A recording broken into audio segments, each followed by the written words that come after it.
Tom Clark's Main Event is a Boink Studios production.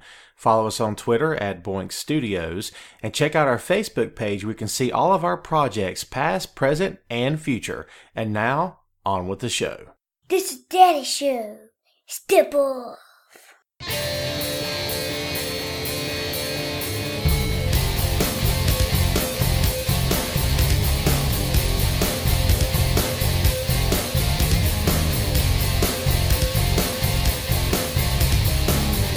Hey, hey! What is up? Welcome to the program, folks. Thank you for tuning in. Ladies and gentlemen, my name is Tom Clark, and you are listening to Tom Clark's Main Event. This is episode number 68 of the podcast, and if you're joining us today for the very first time, we will bid you welcome. If you are coming back for a repeat visit, we say, hey, thanks for checking back in with us. And to all of those involved, we will extend to you, as always, the customary laurel and a hearty handshake. Thanks for listening. Thanks for reading. Thanks for supporting. And hey, thanks for always being there, Doc. Number 68. I'm choked up already. But I got my coffee. I got the cans on my ears, and they're giving me a fit today for some odd reason. And guess what I'm watching on the tube? On the telly, on the boob tube, on the big screen. It's the TV. Yes, it's the Royal Rumble, the 2017 edition of the Royal Rumble, which just took place, actually. My, oh my. Oh, hey, before we get into that, welcome to the show. Glad you are with us. Let me tell you, man, I'm in a pretty good mood today, despite all the craziness that took place at the Rumble. I'm feeling pretty good. My life lately has been a bit crazy, but you know, we have been pressing forward because that's what you do in life. You press forward, always forward, right? Anyone out there watch Luke Cage? Thank you very much. Always forward. That's me, man. I'm always moving forward. So trying not to stay in one place too long, trying to let life get you down. We have a doofus in the White House, and God help us all on that deal. And yours truly worked 26 days consecutively without a day off. That was fun. We don't want to do that again. And we have no plans to do that again. So I am on to another day off, which has been quite amazing thus far because I've not had to do anything. I'm still in pajamas. And don't make any snide comments about, oh, what are you doing, Tom? You wearing like footy pajamas and stuff? Well, not that it's any of your business, but yeah, okay? And I'm a grown man, and this is 2017, and you shouldn't judge people, and shame on you for doing that. So, you shall be ashamed of yourselves. Well, like, I'm sitting here getting ready to get into the show, and I'm already, I don't want to say dreading it, but I'm already sort of, hoy vey, here we go. So, this week's main event, this episode of the main event is the Royal Rumble review. And I did this last year, I think, but I don't know what I call it. I don't think I call it review. I don't know that I did it at all, to be quite honest with you, but I think I did. Who knows? So how are we feeling about the Rumble? It was quite the night. Some definite surprises along the way.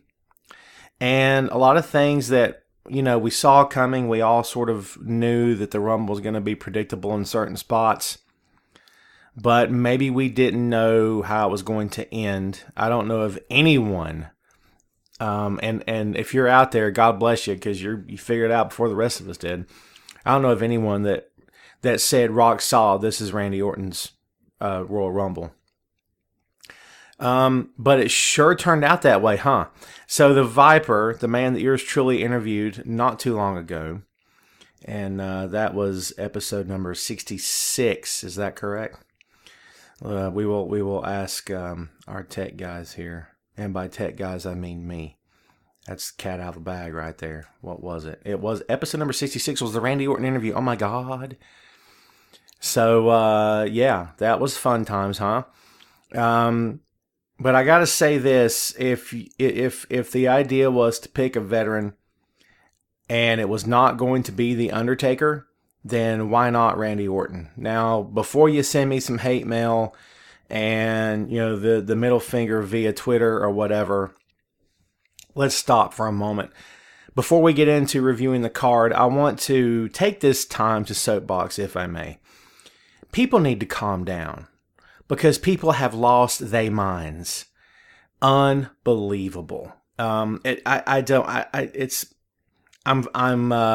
flabbergasted by the whole thing, actually. Every time WWE has a major event, there are going to be people who are not happy. We know that. How many times have we actually seen an entire WWE event where every ounce of the show, every portion, every segment was signed off on by the fans and said, hey, thumbs up, pal, you guys are awesome. But, so that's the case here. So, again, everyone calm down. Take it easy out there. Life will continue, whether you want it to or not. Hopefully no one hung themselves after the Rumble. Let's all calm down. I mean, dude, if you didn't hang yourself after the election, don't let the Royal Rumble do this to you. I mean, seriously, life will continue. It's going to be okay, trust me. So, let's talk about the card. Let's go ahead and get into this thing right now. Let's talk about what happened. Because the Rumble is a big mess of a thing, in your opinion, in my opinion. Whose opinion are we talking about? Okay, the kickoff shows. Sasha Banks, whose name could be followed with, oh my, how far the mighty have fallen. Let me really, really quickly, and we'll talk more about Charlotte in a bit. I am concerned that the women's division, significantly, especially on Monday Night Raw, is in trouble. And here's why I think that. And don't misunderstand me. I didn't say it was dead. I didn't say it was on its last breath. I didn't say that Charlotte was to blame for any of this. Please don't put words in my mouth because people often do that. And I don't like the taste of it. Okay? So let's be clear on that.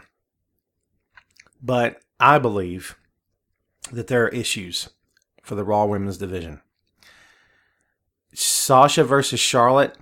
Oh my, where did you go? What's, I'm lamenting the death of Sasha versus Charlotte. And a lot of us, yours truly included, at some point during this long, long rivalry, said, okay, when's this going to end? Not because we weren't enjoying ourselves, but because I, for one, was fearful that this thing could die and it would not be pretty. That the same things that got it over to begin with would be the same things that would bring about its demise. And I'm not saying I was right because we know WWE brought about the end for these two fine athletes. But you have to admit, at some point the crowd began to groan just a bit. I was in Charlotte the night that Sasha won the championship from Charlotte. What a night. When she, she got the hold on her. I guess you call it the bank statement on the railing. What a night. What a move. What a moment. The crowd popped. Dude, I mean, it was the loudest. It might have been the loudest crowd reaction I've been in live since Rick stood in the ring and said, I will never retire. I'm not going to do the woo, by the way. So that was massive, but this was pretty big. And funny how, Flair was involved in each one, right? Funny how that works. But I just, I was one of the guys sitting back watching this whole thing saying, oh, dude, I don't know. I hope this thing ends the right way. Well, it ended with Charlotte going over, as we all know. And if you have someone that you are priming to be the face of the division and a top player in your company, regardless of gender, then that person has to win the major feuds, and they always have to come out in the end, okay? And that is exactly what happened with Charlotte. She came out as the winner. And for anyone out there who believed that wasn't going to happen, shame on you, because we all saw that coming. And I'm a big Sasha fan, by the way. Sorry, coffee.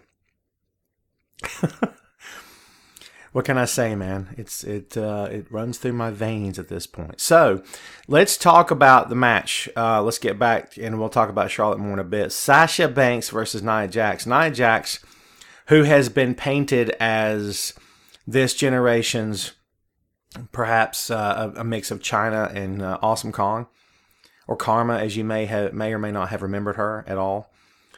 Nia Jax, to me, wouldn't have a job if she wasn't big.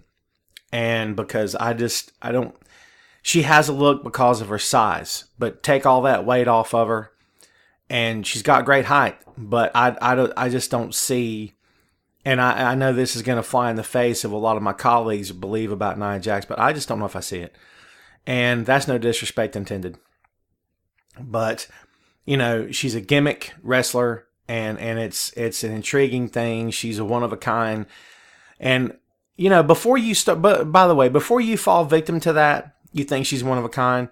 Do you know all of women's wrestling? Do you know all of women's wrestling? I'm talking about not just money-making promotions, but local women's promotions, like independent on the independent scene.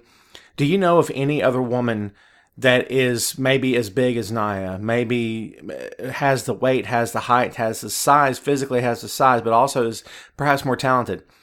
Here's the thing, and I'm going to be straight up with you right now.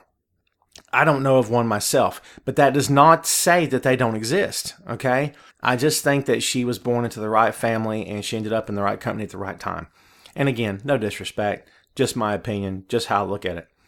So Nia Jax pretty much takes Sasha Banks and does what Hulk did to Loki in the Avengers. And just, Nia Smash is what she did. And it was not pretty. And I, for one, am sitting back. And as a pro wrestling analyst, as one of those guys that not only tells you what happened during the match and what he thinks, I have to look ahead. And my editors will be the first ones to tell me, as quickly as I'll be the first one to tell you, tonight is just not about tonight. The show you just saw is not just about tonight. The Raw you're going to watch after the fact is not just about tonight. If today is WrestleMania, it's not just about WrestleMania. It's not just about SmackDown Live. It's not just about NXT for that matter. It's about what happens tomorrow. What happens the day after. That's what we have to look at as analysts. And I'm looking at this thing with Nia Jax and Sasha Banks, and I see Nia versus Charlotte at WrestleMania. And I don't see any other outcome, because Charlotte later on in the show pretty much decimated Bayley and took her out. And, again, I'm a little fearful. If you have the best talent in the locker room, is the face of your division, understand this. That talent will only be good because of the competition he or she has. Charlotte's father, Rick, of course, legendary, the greatest of all time, in my opinion. I've always believed that. I believed that long before he had a shirt that said GOAT on it with the blonde hair and the sunglasses. I believe that my entire life. I believe that to my dying breath. Ric Flair, greatest of all time. Okay. But had Rick not had Dusty Rhodes, Sting, Ricky Steamboat, Wahoo McDaniel, Nikita Koloff, Barry Windham, Magnum TA, Ricky Morton, the list just, it's endless of guys. The Von Erichs, the list is endless of guys who stepped up, represented the fans, represented their territories, represented their towns, represented, the common working guy. The guys that weren't rolling around in the stretch limousines and had the $1 million bank accounts. Without those personalities, without those talents, without those amazing Hall of Famers to lift him up, Ric Flair would not have been the legend that we know. And that's the truth. And I dare say he would be the first one to admit that to you. So again, if the best worker you have is the face of your division, good for you. But you better start building some serious competitors for that person. She needs some serious protagonists. Charlotte needs some serious protagonists to feud against. She had one who was amazing, and that girl got squashed in a pre-show. My God in heaven, I just can't get past that. And I don't know what the deal is with this. If it's, the Sheamus effect where you have this, they did all this stuff with Sheamus. They had him way up there, and then all of a sudden they tore him all the way down, and he didn't come back to life until the night he came out on SmackDown and told Teddy Long, to Mark Henry's face. I'll fight him. Remember when that happened? What a great moment. By the way, Sheamus doesn't deserve the crap that he gets. I feel like Brian talking to Meg on Family Guy. You know, you don't deserve all the crap that you get. It's the truth. I'm all over the place. It's the coffee. I blame the coffee. But, you know, again, if Charlotte doesn't have a viable list of contenders, strong talents who are relevant and are taken seriously and are respected by the fans, then guess what? Charlotte's career is going to be a whole bunch of nothing. And it won't matter that she's one of the best talents in the locker room. It won't matter she's the top female performer in the entire company. If she's got no one to prove that against, then she's going to get stale. And I'm going to tell you guys something. If Nia Jax doesn't bring a whole lot more than what I've seen so far, that a potential feud between those two is not going to work. It's not enough to just put Nia in there because she's big. Let's put the big girl in there because she's an oddity. Don't give me that. Put her in there because she's earned it, because she deserves it. Because when you look at her, you see something that you don't see in the other talents. And if that's not the case, guess what? Then you're wasting my time and everyone else's as well. By the way, did I mention that Nia won? So there you are. What else happened in the kickoff show? The club, not to be referred to as the Bullet Club because that crap's copyrighted. Get it? Gallows and Anderson finally won the Raw Tag Team Championships. And they beat Cesaro and Sheamus. Here's my problem.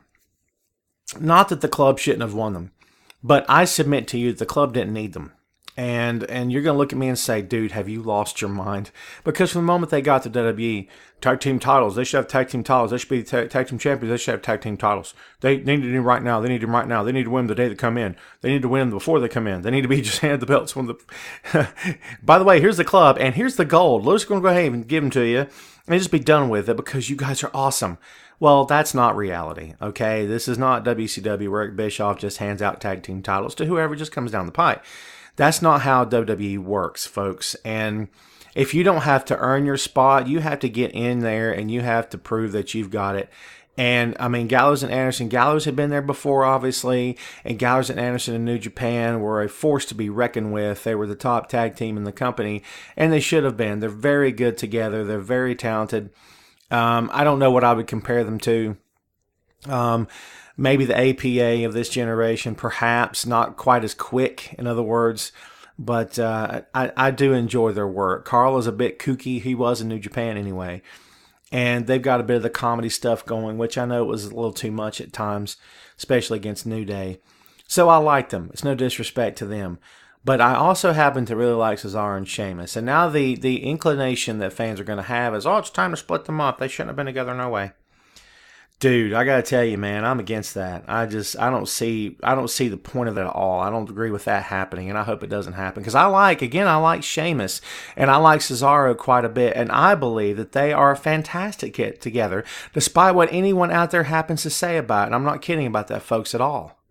That's not me drinking the Kool-Aid. That's not me getting worked by WWE.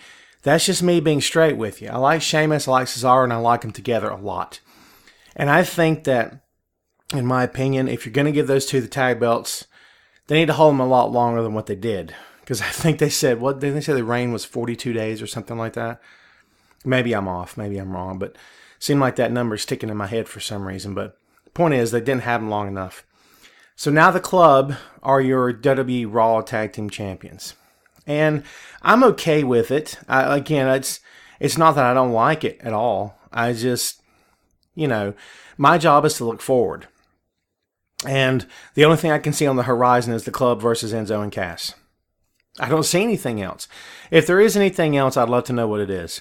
Because other than the Revival, or maybe DIY coming to Raw, which would be awesome, by the way, either one of those teams. But at the same time, you can't deplete the NXT tag team roster. But I wonder what's going to happen from here. But anyway, your new tag team champions of the club. And again, it's up to you how you feel about that. I'm good with it. I just want to see what happens next. So let's talk about the WWE Cruiserweight Championship. We have a new Cruiserweight champion, folks. Neville, who defeated Rich Swann. Now, let's get something straight right off the bat. I'm a fan of the cruiserweight division. I keep reading these comments from guys and from gals who, they criticize the division, they talk about it, they don't like this, they don't like that, whatever the this or that is. Well, the personalities aren't fleshed out enough. They're not giving enough time. And I agree with a lot of those assessments. I really do. But at the same time, I'm a fan. I'm a fan of the work. I'm a fan of the personalities. If you don't like Jack Gallagher, you have a hole in your soul that you can drive a semi through. That's the truth. Neville's done the best work of his entire career. Rich Swann is fun to watch. The Brian Kendrick is probably one of the best heels that company's seen in the past 10 years, and I mean that. And TJ Perkins is his generation's hero. That's what he is. His division and his generation's, I don't want to say Hulk Hogan, but he's basically an 80s pro wrestler from the WWF come to life from the cartoons. That's what he is. And I say that respectfully because I like TJ a lot. But he's exactly what his generation of fans needs. And I think that's why he connects with them on such a level. If you don't believe me, go check out his Instagram and his Twitter. People love this kid. I say kid, but you know what I mean. He's a kid to me, folks. How about that? But they love him. But the new Cruiserweight champion is Neville. If you sat there and said that Neville has earned it, well, Neville has earned it because of what he's done. He hasn't exactly tore through the Cruiserweight roster by any means, but, best work of his career in WWE by far. Because he's so villainous. He's so evil. He's just, I sent out a tweet during the Rumble that said either he's going to win the title or he's going to join the Brotherhood of Evil Mutants, because that's what he looks like. That he belongs with Magneto side by side. Magneto, Sabretooth, the Toad, all those guys. That's what he looks like. And I'm very impressed. His heel turn has been some epic stuff. He and Swann had a good match. I like Swann a lot. Swann basically got manhandled in some parts of that, but that was good because that showcased Neville and his brutality as a heel. My only concern with this belt is the same concern I have with NXT Championship, which, by the way, did change hands. Glorious. Bobby Roode is the new NXT champion. Shinsuke Nakamura has lost the title, in case you didn't know. My concern with the Cruiserweight title is the concern I have with the NXT title. It's changed hands way too many times, in my opinion. What else are we looking at, folks? Moving on here, if we can. The 6-woman tag team match, which just did a whole lot of nothing for me. I didn't get much out of it. If I'm being honest. And I got a couple reasons for that. One reason is Nikki Bella. I'm not a fan, and I don't mean that disrespectfully at all. But I don't see it. I'm not seeing it. I never saw it. I think that Brie was much more talented, but I think that Brie's growth was hindered by the fact that they kept sticking her with her sister. I just didn't see that working. When Brie turned face and Nikki was heel, I thought that was working out pretty well. Next thing you know, they seem to turn Brie for no good reason other than she's my sister. She's also the one that slapped you on live television and said she wished that you had died in the womb. But we all forgot that, huh? So that's WWE Booking 101 there for you, folks. Whatever you write on a Sunday, just change it on Monday because no one cares anyway. Well, that's wrong. We do care. And, we care so much we bitch and moan about everything. It's the truth. But we don't do it because we hate anything necessarily. At least I don't. I just want to see the product improve, and I want to enjoy myself and be entertained, and I want it to make sense. And I said before on a podcast a long time ago, I can't tell you which one it was, I just want stuff to make sense. That's it. It's all I want.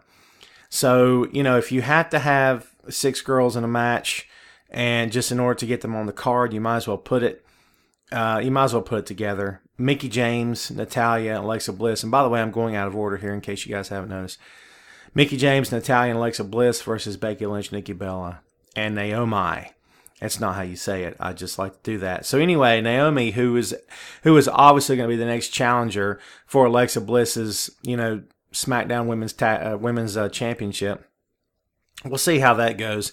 I'm a huge Mickie James fan. I was in love with Mickie when she was first there, and a lot of it had to do with the revealing outfits because I'm a man, which means I'm a scumbag, and I can't help it. But to my credit, I kept that stuff to myself. while a lot of other people were sitting there and running their mouths and talking about the divas being in, gravy matches and mud matches and taking their clothes off, taking each other's clothes off, lingerie matches, all other stuff. Dude, let me just tell you, I was not one of those guys doing that. But having said that, I was a huge Mickie James fan then, and I am now. And I'm just being straight with you. So there you are. So yeah, the girls had their match. It was what it was. The baby faces won. Hats off to them. So Naomi was the breakout star, as they're saying, and she was, and she did very well. But we all know she's very talented. Of course, she was the much better half of the pterodactyls. I'm just kidding. They were the funkadactyls. They were the funkapterodactyls. They were something like that. They were fun. They were the fundactyls. So, I don't know. Yeah, so I'm okay with Naomi and Alexa Bliss. I think Alexa is not looking as strong today as she did against Becky. And I think for obvious reasons, Alexa needs more time. And she needs more time to evolve and to grow and to get better as a champion and as a performer. I don't think she's quite at the level that... when Becky works a match, you can just tell.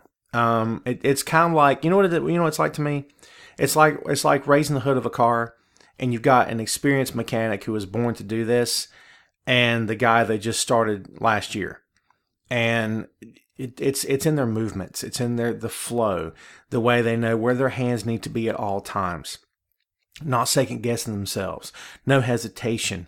Knowing where to be in the engine and when to be there. Know what tools to grab and when to grab them.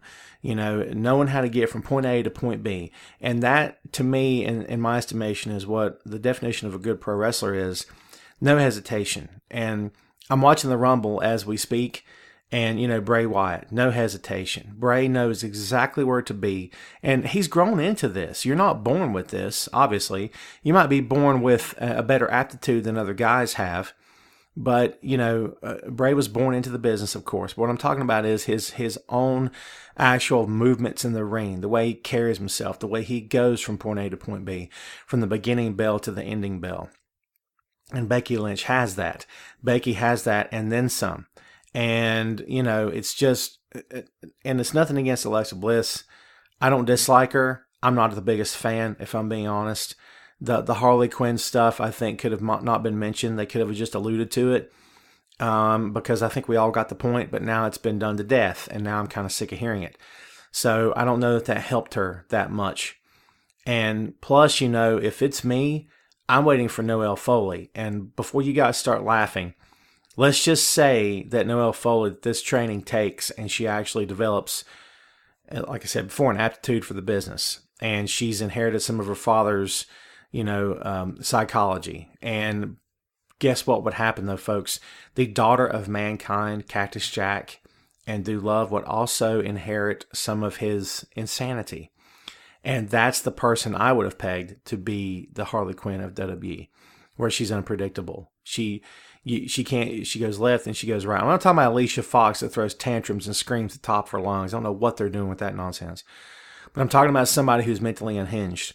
But they've kind of took that idea and they've gave it to Alexa Bliss now, which is kind of disappointing. But, the daughter of Mankind, that girl's going to be messed up. Now, before you say to me, Tom, it's impossible, this girl's not meant for anything else.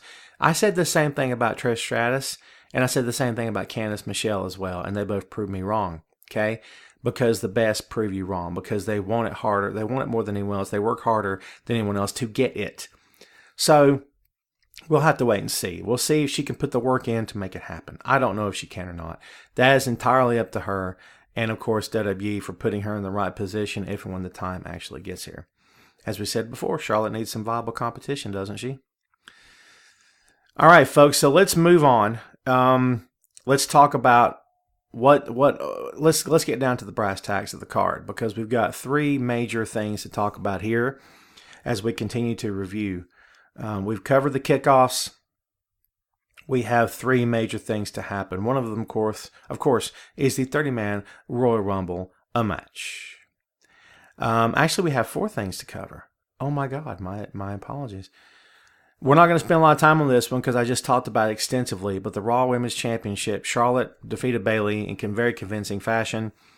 I'm not saying Bayley didn't stand a chance, but Bayley kind of didn't stand a chance.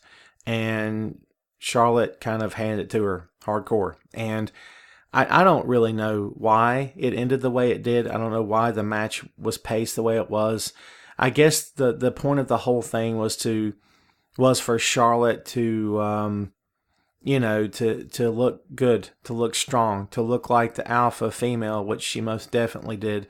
And I get all that. I get all of it. But at the same time, I have to say to you that, again, as I said, I am concerned that Charlotte's challengers are not looking as good as they could look. And Bayley is a niche character.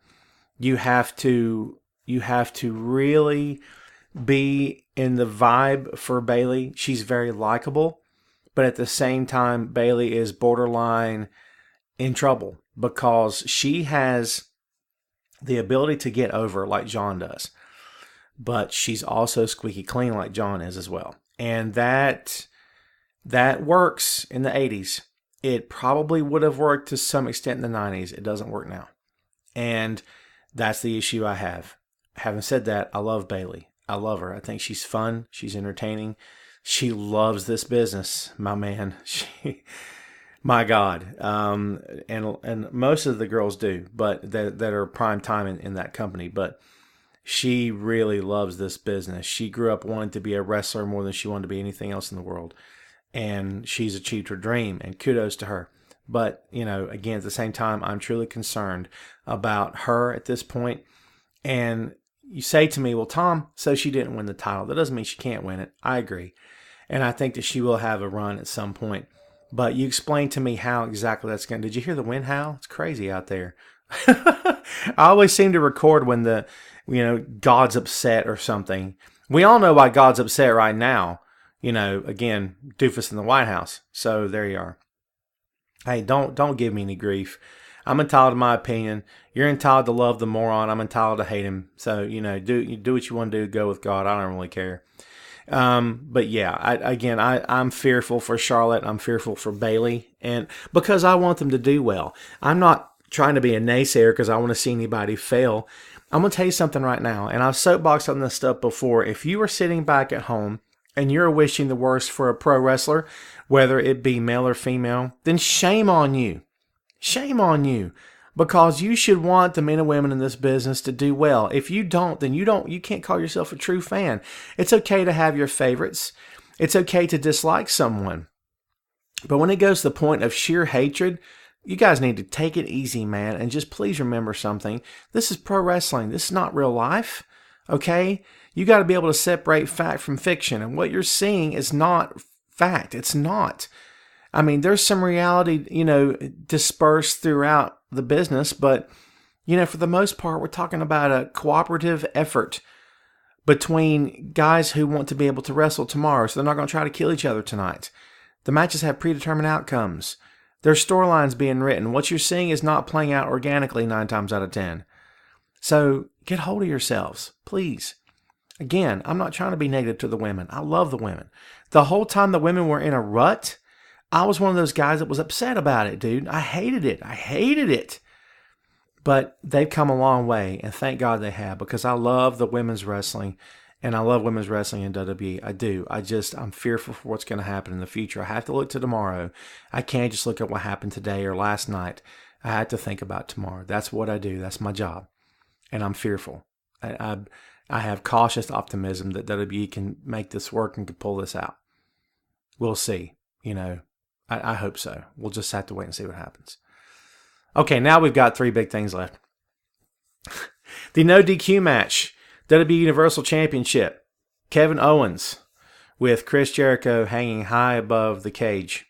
High above in the shark cage. So let's talk about this one, man, because this was interesting. As we know and has been well documented many, many times in the past, and let's talk about this right now. The way that guys sell in a match, and you know where I'm going with this, right? The way that guys sell in a match has changed. And the stuff that I'm seeing right now in this generation, in today's pro wrestling business, if this stuff had happened in the 80s, a lot of guys would be out of a job right now. They would never get booked again. Because the business has been exposed to the point of no return. Exposed to the point of no return. And it's just been an amazing thing to watch. And it sucks. I don't like it. And I'm an old school fan. You guys know that. But that's where I'm coming from on that. I don't want it to be advertised to me every time I turn around that the business is not real. I get it. I'm not an idiot. I understand. But please don't do that. Like, you're not making it fun for me. I don't get the idea behind that at all. Do you know what I mean? Why in the world would you do that? It makes no sense at all to me. So here's the point I'm getting to, and if you saw the match, you know what I'm talking about. Everyone just knew. Everyone just knew that, you know, that Chris Jericho being up in the shark cage was going to keep him from interfering. The rest of us knew that was hogwash because we've seen this crap before through the years, especially in the territory days of the business. When a manager was, you know, locked up, pulled up above the ring, he's probably going to have a weapon. As we're sitting there watching the match, I'm thinking, well, he's going to throw a weapon down. He's going to have something. Well, sure enough, he threw down brass knucks, which Kevin Owens nailed Roman with his own version of the Superman punch.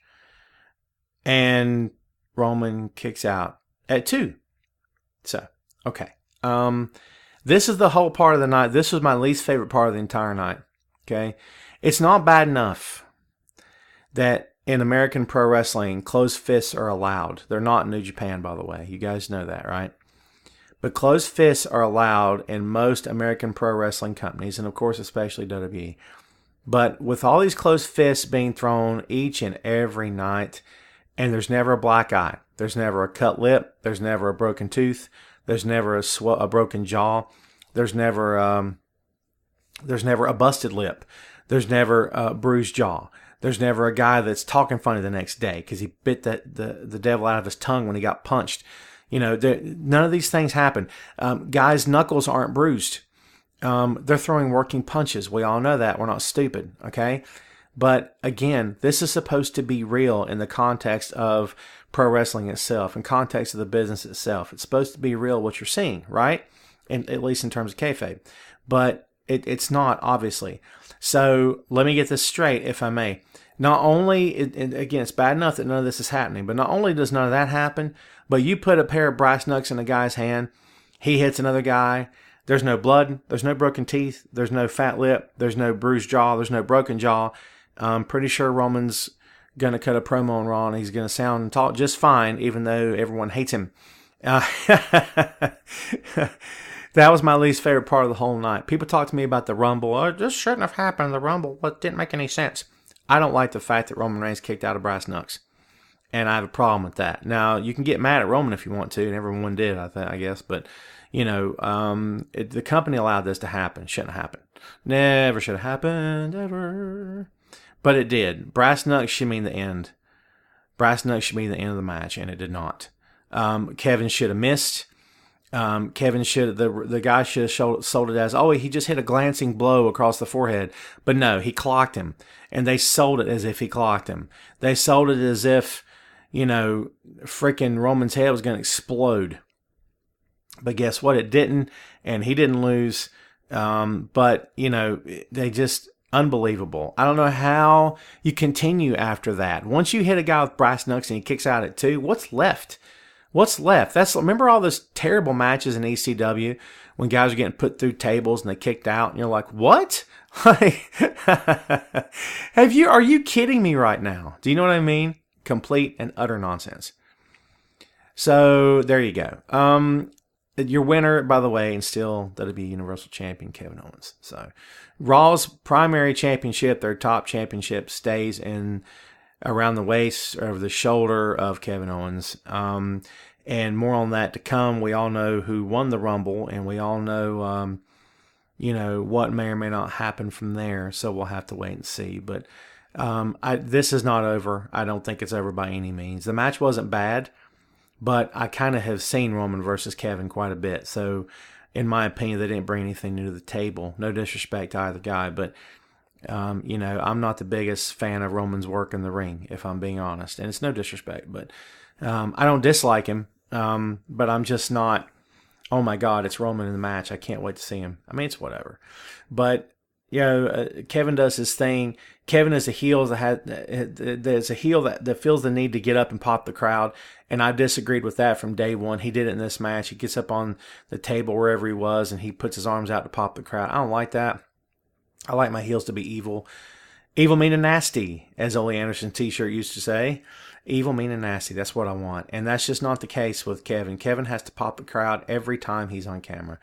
And I don't get that at all. I don't understand it, and I don't get it. I just don't know why it has to keep happening. But he has to be a popular heel. Either he feels the need to get that crowd reaction, or they want him to do it, or it's a combination of both. I don't know what it is.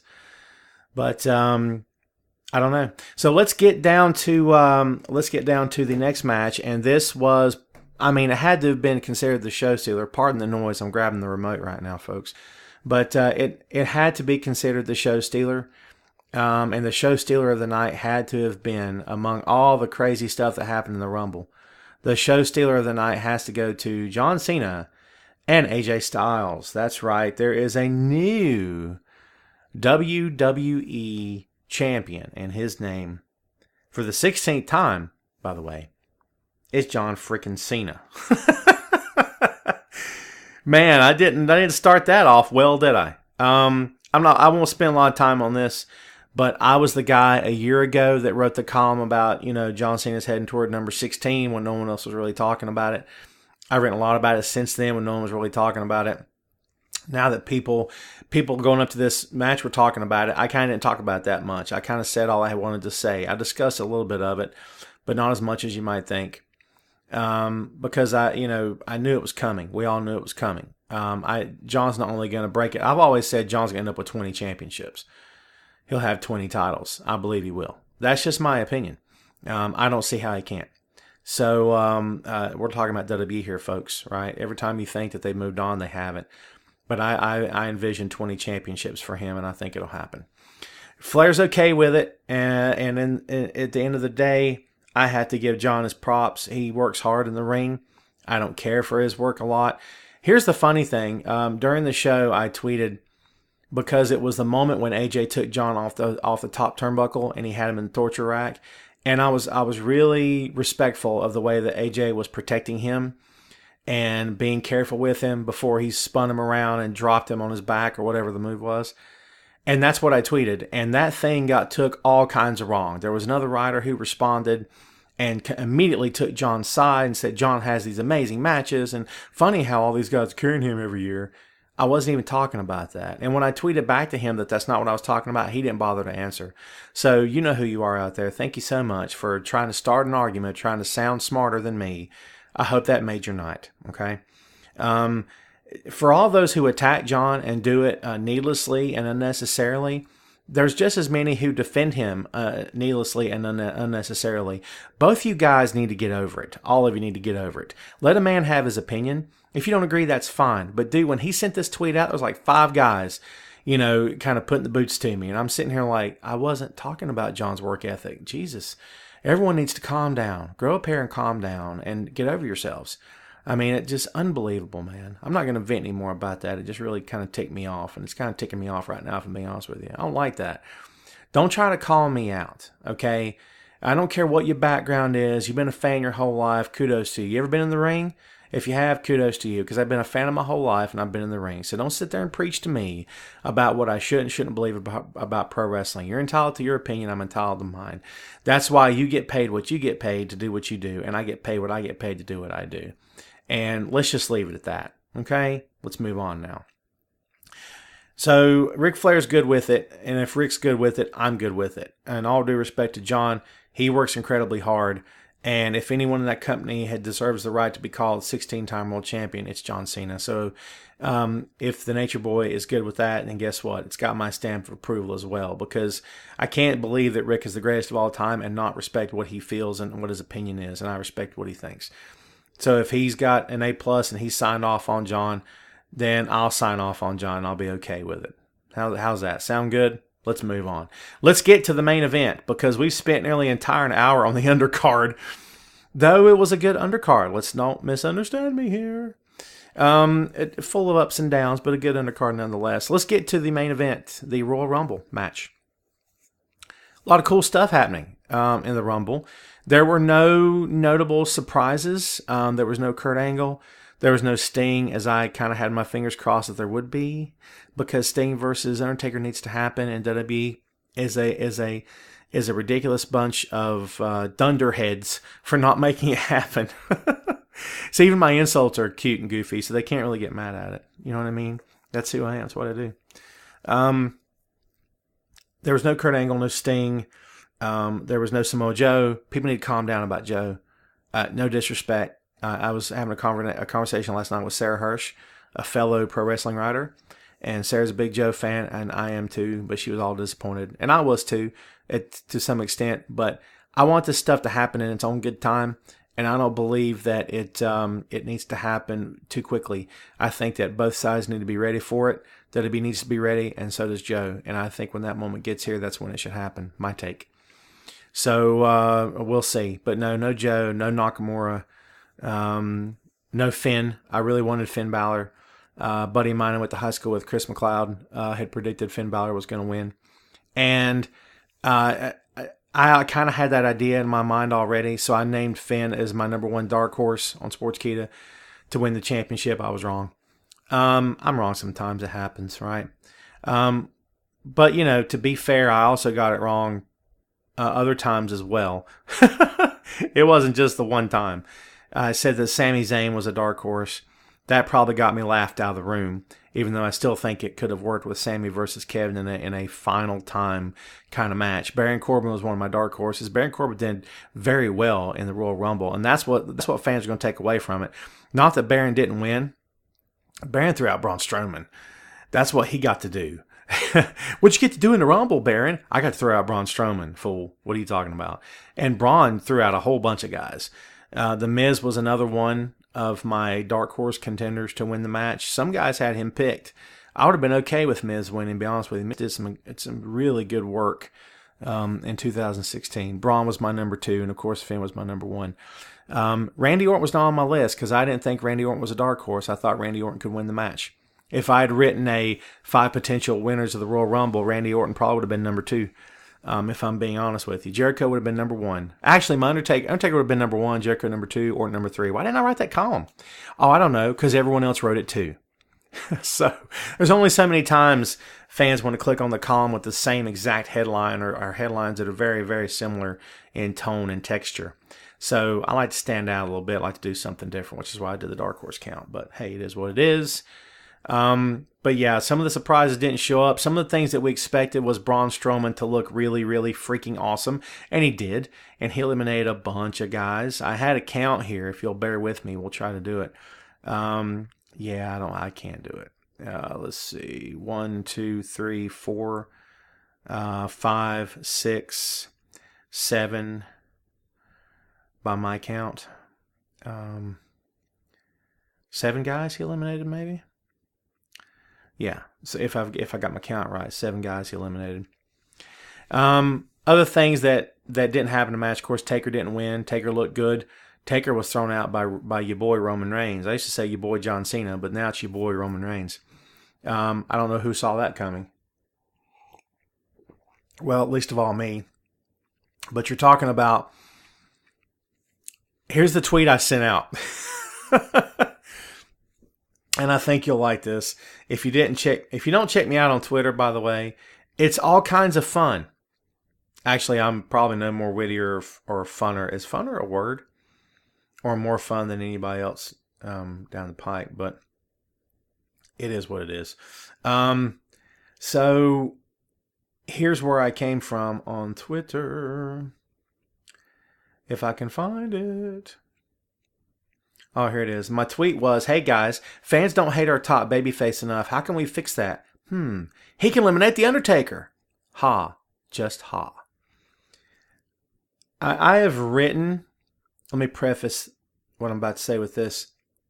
I have written and I have debated and I have speculated and I have been over and over and over again in my mind, on paper, online, through the glorious internet, for Bleacher Report, for Sportskeeda, for Camel Clutch blog, on my own blogs, and podcasts, on friends' podcasts, in conversations with friends, in conversations with colleagues, in Twitter wars with several people I've never met and people that I consider to be friends. And I've constantly debated the very curious situation, booking, if you will, of Roman Reigns, because I, for one, have no clue what's going on. Okay, because WWE has got to be, one of the most confusing companies, probably the most confusing company in the history of pro wrestling in terms of, what they choose to do, why they choose to do it, and why they choose to go in the directions they choose to go in. Roman Reigns, and I must say this, it won't be the last time, let's be honest. Roman Reigns is not your top babyface, period. Did you hear what I said? Roman Reigns is not your top babyface, period. Now, I don't care who likes him, and friends, colleagues, what's the quote? What's the Caesar? What, is it Caesar? Friends, Romans, countrymen, lend me your ears. Friends, fans, colleagues, lend me your ears. If you like Roman Reigns, Godspeed. Good for you, and I'm happy for you. I got my favorites too. And this is no disrespect intended, okay? But even the most ardent supporter of Roman Reigns will agree with me when I say this. Roman Reigns is not your top babyface, period. Roman Reigns is not your top babyface, period. Roman Reigns is not your top babyface, period. I am sick and sicker to my soul of Roman Reigns being shoved. He's a big dude, shoved straight all up down my system and into my consciousness, into my life, my everyday existence as the top babyface of World Wrestling Entertainment. He's not. He's not today. He's not yesterday. He's sure not tomorrow. Okay? No chance, no way, no how, not today, not ever. Roman Reigns is not your top babyface, period, okay? WWE has sabotaged this guy's career from the very beginning. They didn't know what they were doing. Roman couldn't execute. They didn't plan the execution well, and when they put Roman in positions where he could succeed, Roman has dropped the ball, okay? There's fault to be had on both sides. I don't care what anyone says. I'm open to be proven wrong. I was proven wrong the night that Roman beat Sheamus live on Monday Night Raw and got the biggest ovation he's ever received after being apart from the Shield when the Shield dissipated, and it was working. Hasn't worked since then, so please stop. He's not the guy. He's not the answer. He's not. I don't care what the company says. It's not working. And I'm going to tell you something right now. Allowing him to be the guy that throws Undertaker out of the ring at the Royal Rumble did not do him any favors at all, period. The fact that he came out second for the Universal Championship match didn't help him at all either. Again, every time you turn around, that company has took steps and made plans when it comes to Roman Reigns and completely screwed it up to the point where you just want to change the channel. Am I wrong or right? Okay. And here's the funny part. I have no dog in this hunt. You know what? I got nothing in the game when it comes to Roman Reigns not succeeding. It would be fine with me if he did. So I have no reason to sit here and bash him, so I'm not bashing him. It's nothing personal. I don't dislike him as a guy because I don't know him as a guy. I know him as the guy in the ring, okay? And I'm going to tell you right now, despite whatever good person he may be outside the ring, he's a family man. He could be doing this for all the right reasons, whatever that stuff is.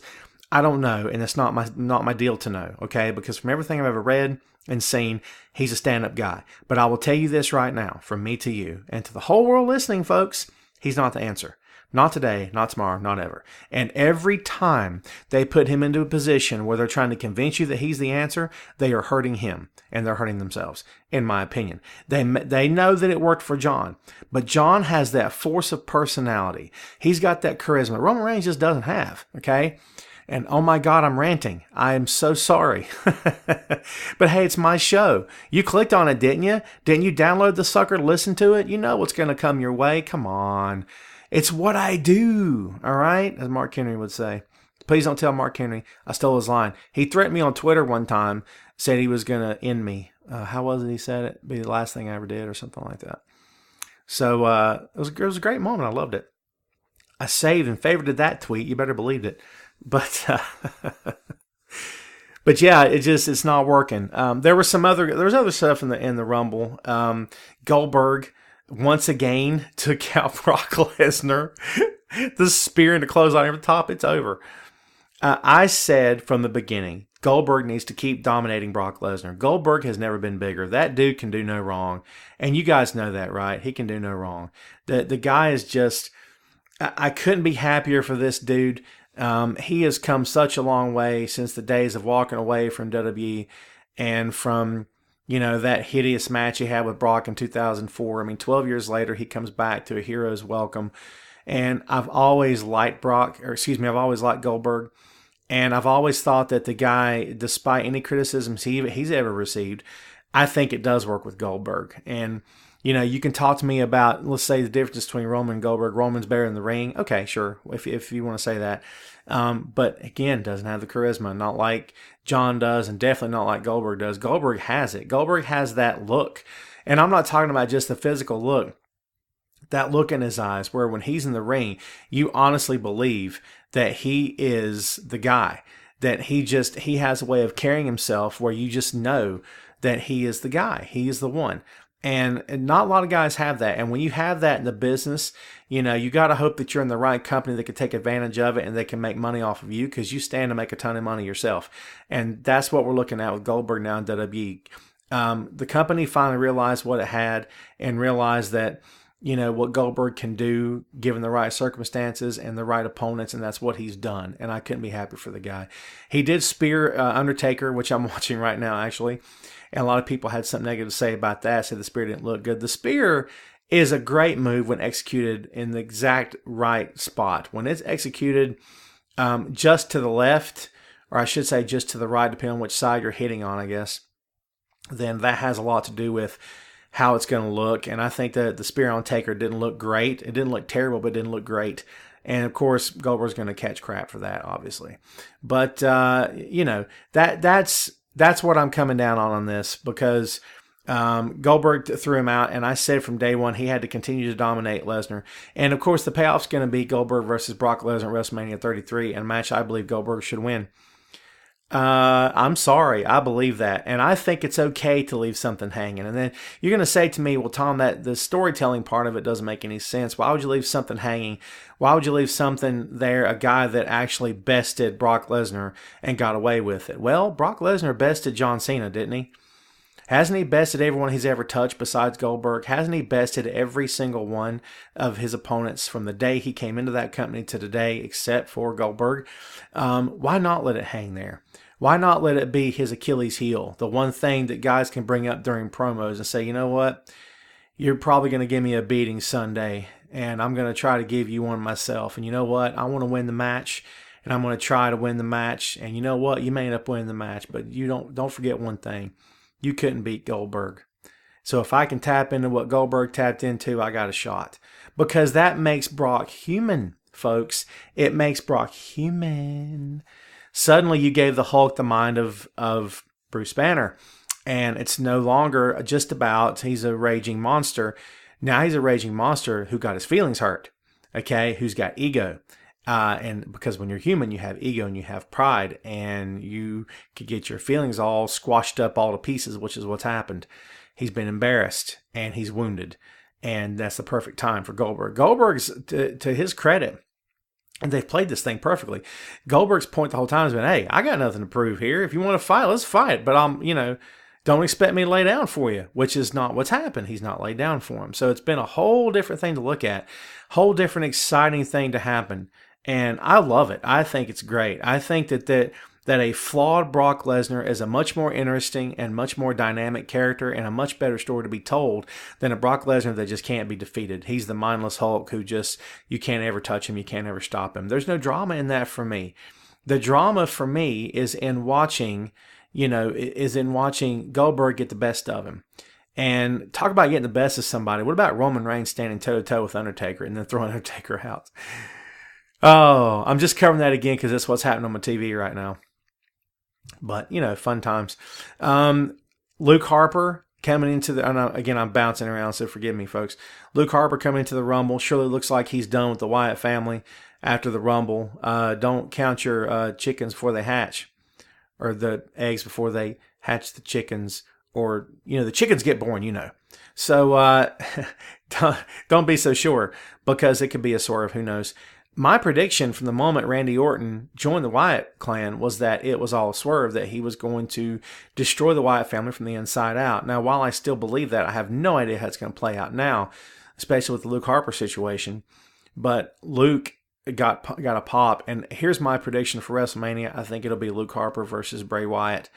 And I think that Luke's going to win, and Luke's going to become a major, major player. I think Luke's going to get new gear. I think that it'll be similar to Strowman.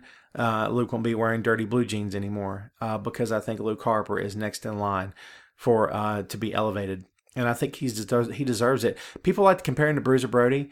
If Luke Harper had a blonde crew cut and a goatee, he wouldn't be called Bruiser Brody. Okay? But people want to compare him because of the physical look. And that's fine, I guess. But I think that Luke has a great upside. He has a tremendous upside as a big man in that company, and I would love to see the day when Luke Harper is a viable contender for the championship of the world. And I think that could very well happen within the next year. I'll say year to 18 months, and maybe that's a long shot prediction. But I think Luke is one of the best big men in that company. Maybe. And some could call him the best that they have. I don't know how I feel about that comment, but I think that he is a star, and I think that he's got a lot going for him. As I said, a tremendous upside, and I think he could be one of the next big guys to really make a splash, and I hope it happens. What else interesting happened in the Rumble, folks? The Rumble, for all the nonsense that was talked about and how they didn't like the end and all that stuff, I think there were some cool moments in there. Goldberg coming in, making a splash again. That was big-time stuff. Strowman getting thrown out by Baron Corbin. I called him big-time Baron Corbin. I hope that sticks, but I don't know if it will. I think John Layfield, my former employer, one of my former employers, made comments like "big match, big money, John," or something like that in regards to Cena. So I don't know. Who knows? But, there were some moments in there. Chris Jericho lasted from number 2 all the way to the last 4 guys. He got some criticism on Twitter before that happened. Said, I hope he's not in the match that long this year. He just laid around last year. He's Chris Jericho, so he's not allowed to be in the Royal Rumble for an hour? Who are you to say that? That kind of stuff really gets on my nerves, man. I mean, it really does irritate the crap out of me. The way that Bray and Randy stood up to Roman and they decided to double team him and stuff, try to take him down. I think everyone was waiting for Randy to dispose of Bray in order to win the match. But no, he threw out Roman, which just got Randy over to the moon. Randy's the top babyface in the company. Okay, you feel me? Randy Orton top babyface in the company right now because he threw out Roman Reigns, okay? Because all that heat from Roman just transferred as a pop for Randy because he threw that fool out because no one wanted to see what they saw. No one wanted to see Roman Reigns win the Royal Rumble, man. Roman Reigns main eventing for 3 WrestleManias in a row. Now, understand something. He's probably going to end up facing the Universal Champion. I don't know that for sure. That's a guess. I still think it's going to be Kevin Owens versus Chris Jericho, and then it's going to be Roman Reigns versus The Undertaker, so I think that's entirely possible it'll happen. I think WWE sees dollar signs in that match, and I'm going to be honest with you right now. If that match ends up with Taker losing, brother, you want to talk about the most heat that you've ever seen in your entire life. I mean, fans won't just riot if Roman Reigns beats Undertaker at WrestleMania. They'll burn the friggin' house down. And that's it right there, because no one on the planet wants to see that. And I don't care what they say about Taker being a veteran. He's out of shape or he's not in the best shape and his time has come and gone. But dude, this is Roman Reigns we're talking about here. Remember the guy I told you earlier that's not top babyface in WWE? Remember that guy? Well, in my opinion, he shouldn't be beating Undertaker at WrestleMania. So the moment that he got eliminated from the Royal Rumble, fans lost their minds. And I've got to tell you something, man. If you had to give it to a veteran, if the plan was, we need a veteran to win the Royal Rumble, why not Randy? And now people are saying, but I don't want to see Randy Orton versus John Cena again. Blah. Dude, to that I say this. Randy and John had some great matches together. Remember how the dudes, teamed up on me, thought they were going to try to make me look stupid on Twitter when they're talking about John's amazing. Well, John was amazing with Randy too, and we've forgotten that, have we?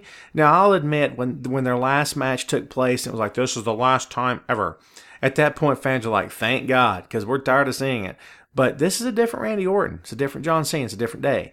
And that's the best thing about pro wrestling, folks. You can always revisit old feuds.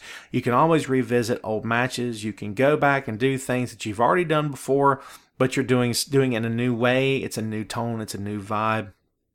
I mean, guys have to be allowed to evolve. Guys have to be allowed to sort of get back in the groove of things and to change with the times and to go with different flows and different storylines and change as characters and explore different facets of who they are as characters in the ring and on the mic and behind the scenes. And I think that's what we're seeing right now. And don't misunderstand me here. I'm not saying that it will be John versus Randy because the Elimination Chamber is happening. That's a SmackDown event. Yes, so John could actually lose the belt at the Elimination Chamber. Oh, can you imagine? I mean, people who... And dude, they paused when John won it because it's mutual. It's respect. He and AJ had a stellar match. It could be, and I'll rewind for a second here, folks, but AJ and John had what I believe...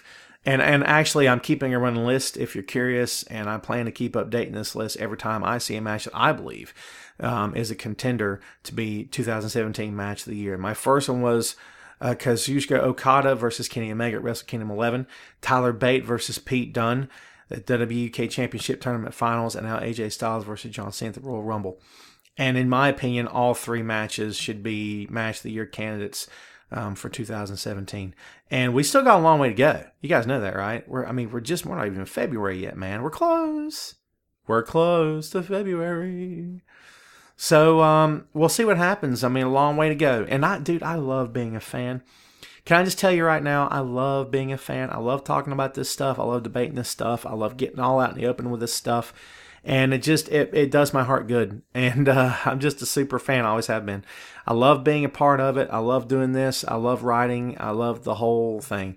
And, to me, in my opinion, there's no more exciting business to be a fan of. And I'm talking about even from the so-called legitimate major sports. I don't believe there's anything any more entertaining.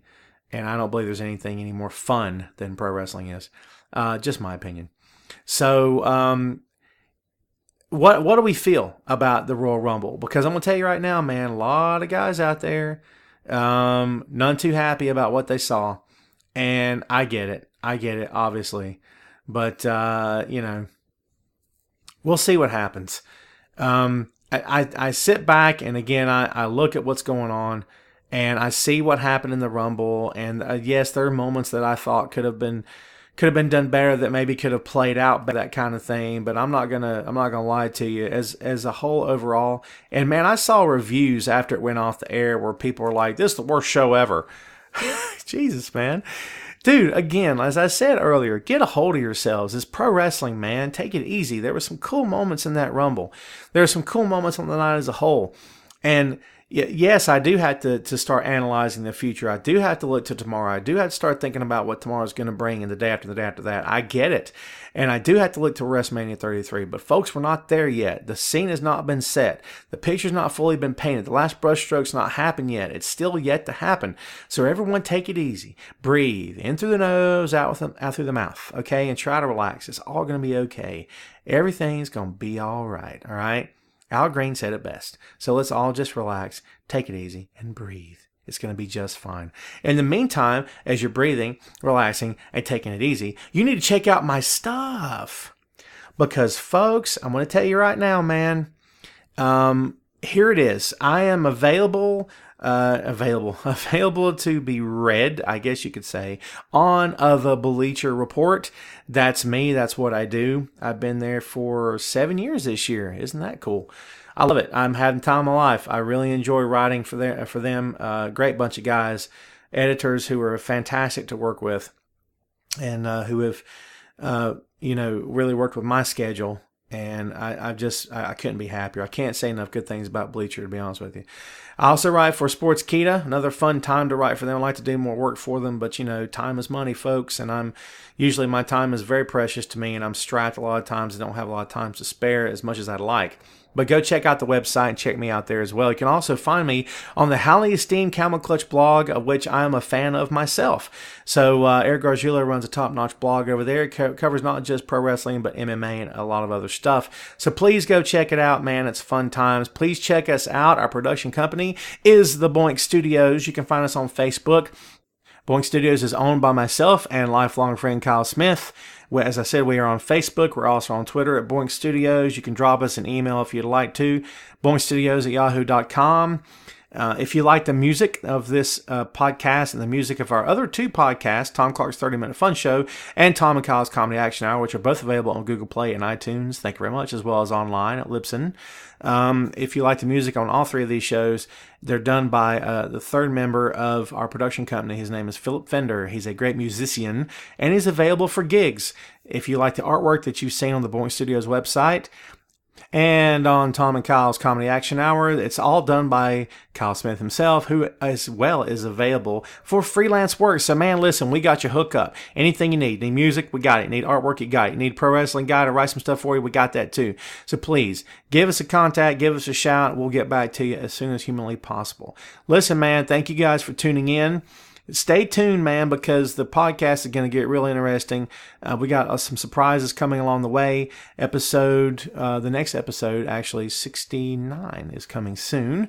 And we hope you enjoy that one, man, because it's going to be my exclusive interview with Charlie Ebersol over his documentary for ESPN's 30 for 30.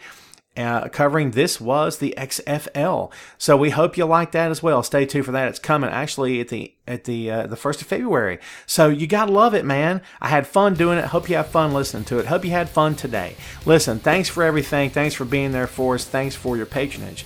And we will see you next time on Tom Clark's Main Event.